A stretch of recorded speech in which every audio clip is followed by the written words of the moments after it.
নিজের পিঠ বাঁচাতে জিয়াকেই ফাঁসিয়ে দিল শালিনী। হ্যাঁ বন্ধুরা, ফুলকি সিরিয়ালে আজকের পর্বে তোমরা এরকমটাই দেখতে পাবে। পুরো গল্পটা জানতে হলে প্লিজ লাইক দিয়ে সঙ্গে থেকো। জজ সাহেব যখন রায় ঘোষণা করতে যাবে সেই সময় ফুলকি চলে আসে। ফুলকি বলে যে স্যার আর একটু দাঁড়িয়ে যান, আমরা কাকে নিয়ে এসেছি দেখুন। এরপরেই বাসন্তীর বাবাকে কোর্টের ভেতরে নিয়ে আসে। সেটা দেখে রুদ্র ও শালিনী দুজনেই ভয় পেয়ে যায়। শালিনী বলে যে এবার মনে হয় আমাদের পর্দা ফাঁস হয়ে যাবে। তখন শালিনী নিজে নিজেই একটা প্ল্যান করে নেয়। এরপরে ধানু বাসন্তীর বাবাকে কাঠগোড়ায় ডেকে নেয়। ফুলকি বাসন্তীর বাবাকে বলে যে জেঠু তুমি কোনো চিন্তা করো না, এখানে তোমার কোনো বিপদ হবে না, তুমি সব কথা খুলে বলবে জজ সাহেবের কাছে। এরপর ফুলকি বাসন্তীর বাবাকে নিয়ে কাঠগোড়ায় দাঁড় করিয়ে দেয়। এরপর তিনি সব কথা খুলে বলে যে আমাকে প্রথম বন পাহাড়িতে গিয়ে ভয় দেখিয়েছিল আর আমার মেয়েকে বলেছিল যে যদি সত্যি কথা বলো তাহলে তোমাদের গোটা ফ্যামিলির লোককে মেরে ফেলবো, সেই জন্য আমার মেয়ে সত্যি কথা বলতে পারেনি। তারপরে ওরা আমাকে তুলে নিয়ে আটকে রেখেছিল। ফুলকি ওখান থেকে আমাকে উদ্ধার করে, কিন্তু তারপরেও আমি পুলিশকে যখন সব কথা বলতে যাব সেই সময় ওরা গুলি করে দেয় একটা অফিসারকে। তারপরে আমাকে ফুলকি ওখান থেকে একটা ভালো জায়গায় রেখেছিল, তারা আমাকে যত্নেই রেখেছিল, কিন্তু ওখান থেকেও আমাকে কিডন্যাপ করে নিয়ে চলে গিয়েছিল আর ফুলকি সেখান থেকে আমাকে উদ্ধার করে এনেছে। এইসব কথা শোনার পর শালিনী তখন জিয়াকে বলে দেখো জিয়া, তুমি নিজের দোষ নিজে স্বীকার করে নাও, না হলে বিপদ হয়ে যাবে। তখন জিয়া বলে আমি তো ফেঁসে যাব। শালিনী বলে তুমি যদি না স্বীকার করে নাও তাহলে এমনিতেও ফাঁসবে, তাই আমাদের প্ল্যানের বিটা এবার ফলো করতে হবে। তুমি গিয়ে কাঠগোড়াতে বলবে যে তোমাকে বেটিং দলের লোকেরা ভয় দেখিয়েছিল, সেই জন্য তুমি এই কাজটা করতে বাধ্য হয়েছো। তাহলে দেখবে রোহিত তোমার নামে কোনো কেস করবে না, কারণ রোহিতকে আমি চিনি ভালো করেই, সে একজন বক্সার আর তোমার কেরিয়ার সে নষ্ট হতে দেবে না। তাই বলছি তুমি এই কথাটাই বলবে। তারপরেই ধানু যখন জিয়াকে ডেকে নেয়, জিয়াকে জিজ্ঞাসা করে যে সে কেন এরকম করেছে, সে নিজের মুখে বলবে না তাকে অন্য কোনো ব্যবস্থা নিতে হবে। তখন জিয়া কেঁদে ফেলে।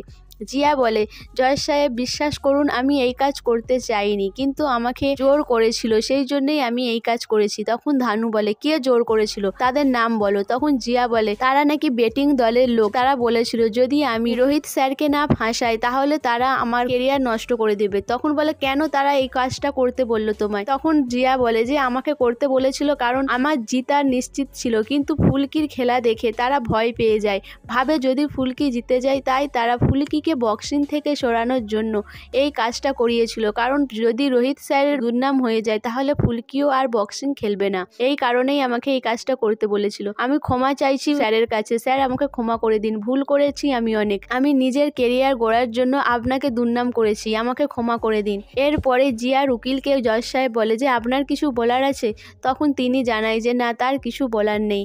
তিনি মনে মনে ভাবে যে এইসব কেসের ব্যাপারে নিজেকে জড়ানো উচিতই হয়নি। এদিকে রোহিত বলে যে আমি তোমাকে খুব ভালো একজন মেয়ে ভেবেছিলাম তুমি বক্সিং নিয়ে খুবই সিরিয়াস রয়েছো, তুমি তো নিজে এমনি জিততে পারতে, তুমি কেন এসবের মধ্যে গেলে, আমার দুর্নাম করার জন্য এসব করলে? তারপরে জজ সাহেব সবকিছু শোনার পরে জজ সাহেব ঘোষণা করে দেয় যে রোহিত রায় চৌধুরী নির্দোষ, আর সে যদি চায় তাহলে জিয়ার নামে কেস করতে পারে, আর এইসব ব্যাপারে একটা তদন্ত করার জন্য পুলিশকে আদেশ দেওয়া হচ্ছে। যখন জজ সাহেব রোহিতকে খালাস বলে ঘোষণা করে সেটা শুনেই রুদ্র রেগে যায়। রুদ্র ভাবে যে তার করা প্ল্যান সব ভেস্তে গেল। এই সব ভেবে রেগে গিয়ে সে ওখান থেকে চলে যায়।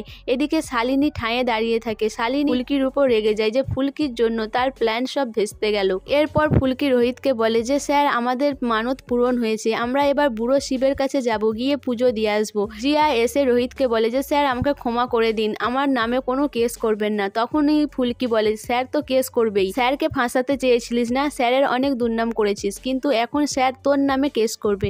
তখন রোহিত বলে না ফুলকি, আমি জিয়ার নামে কেস করব না, আমি জানি নিজের কেরিয়ার শেষ হয়ে গেলে তার কতটা কষ্ট হয়, খারাপ লাগে, আমি চাই না কারো কেরিয়ার নষ্ট হয়ে যাক। তাই জিয়া তোমাকে বলছি তুমি এরকম কোনো কাজ করো না যাতে কারো কেরিয়ার নষ্ট হয়ে যায়, জীবন নষ্ট হয়ে যায়, নিজের কেরিয়ারের দিকে নিজে ফোকাস করো। রোহিত বলে কিন্তু আমি ওই বেটিং দলের জন্য একটা তদন্ত করাবো যাতে তারা ধরা পড়ে। এরপরেই ফুলকি রোহিতকে নিয়ে সেই বুড়ো শিবের কাছে যায়, সেখানে গিয়ে মানত পূরণ করার জন্য দণ্ডি কাটে। এদিকে শালিনী আড়াল থেকে দেখে। শালিনী বলে এই দিনটা দেখার আমার কথা ছিল না, কারণ আমি চাই না এরকম কোনো দিন আসুক, আমি চেয়েছিলাম রোহিতকে কণ্ঠাসা করতে, আমি সেটাও পেরেছিলাম, কিন্তু ফুলকির জন্য সবকিছু শেষ হয়ে গেল, আমি ফুলকিকে ছেড়ে দেব না। সো বন্ধুরা, জিয়া যে কথাগুলো বললো সেগুলো কি ফুলকি মেনে নেবে, না ফুলকি শালিনী আর রুদ্রকে সন্দেহ করেছিল সেটাই সে এবার তদন্ত করে দেখবে? তোমাদের কি মতামত অবশ্যই আমাকে কমেন্ট করে জানাবে। আর আমার ভিডিওটা ভালো লাগলে প্লিজ সাবস্ক্রাইব করে দিও আর লাইক কমেন্ট শেয়ার করো।